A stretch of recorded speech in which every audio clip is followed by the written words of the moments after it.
If desire drives human progress, why does it so often destroy inner peace? In the modern world, desire is celebrated as the engine of ambition, innovation, and growth. It motivates achievement, fuels creativity, and keeps societies evolving. Yet, paradoxically, the more we fulfill our desires, the less peace we seem to experience. Each satisfaction breeds another craving, and the cycle repeats without rest. The pursuit of happiness often results in chronic dissatisfaction. Imam Abu Hamid Al-Ghazali did not see desire as an evil to be suppressed, but as a raw energy meant to be transformed.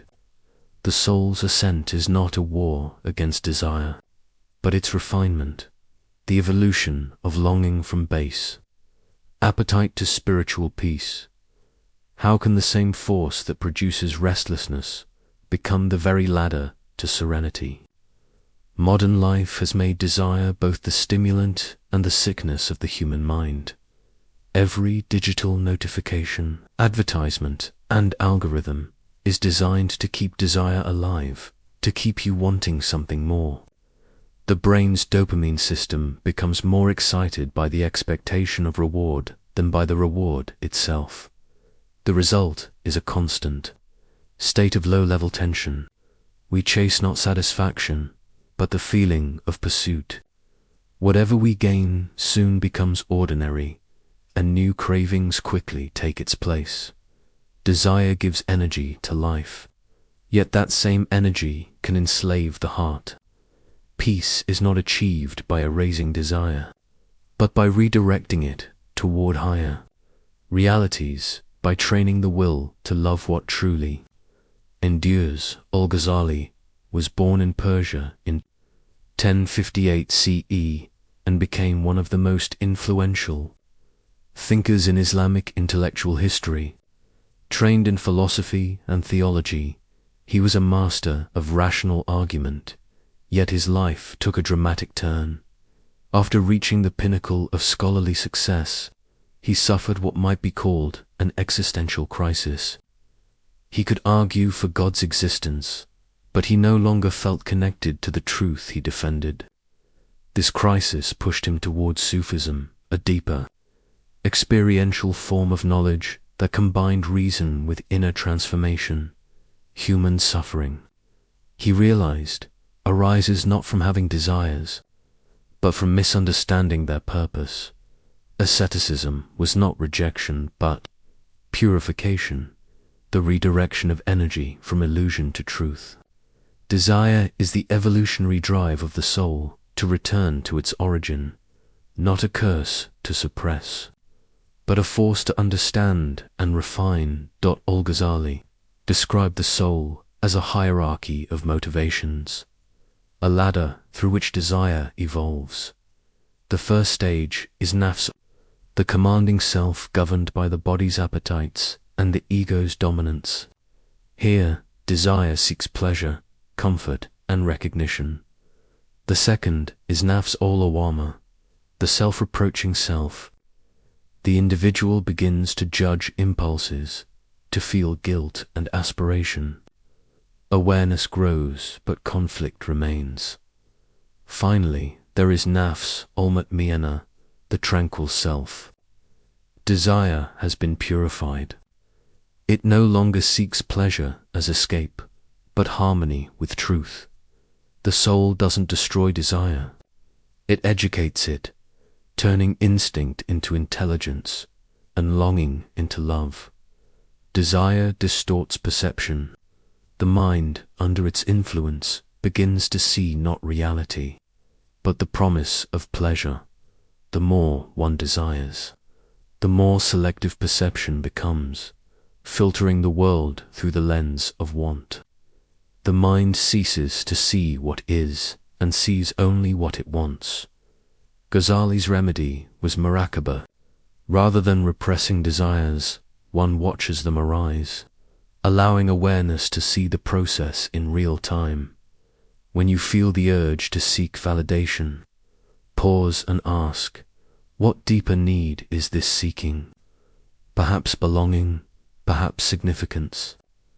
That moment of awareness breaks the loop of automatic behavior. Peace begins not when craving disappears, but when its illusion is understood. Desire itself is sacred energy. It connects the human being to the divine, but only if it is correctly oriented. The true problem is misdirection, not existence. The same longing that seeks pleasure can be turned toward truth. The same energy that drives greed can become devotion. Desire does not vanish. It becomes the light that fuels sincerity, patience, and moral clarity. When the will aligns with truth, peace arises naturally. There is no longer conflict between what you want and what reality demands. Ghazali described a path through which desire evolves into peace. Recognition, realizing that constant wanting produces restlessness. Regulation, practicing moderation, reducing dependency, rebalancing the senses. Refinement, turning attention inward, redirecting desire toward meaning and virtue. Realization, harmony between will and truth, where desire no longer pulls the self in conflicting directions.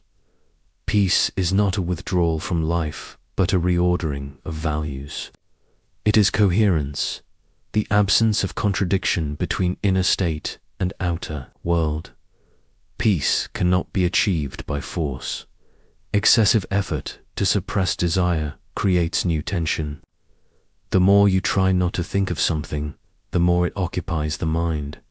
Willpower cannot silence craving. It only adds another layer of struggle.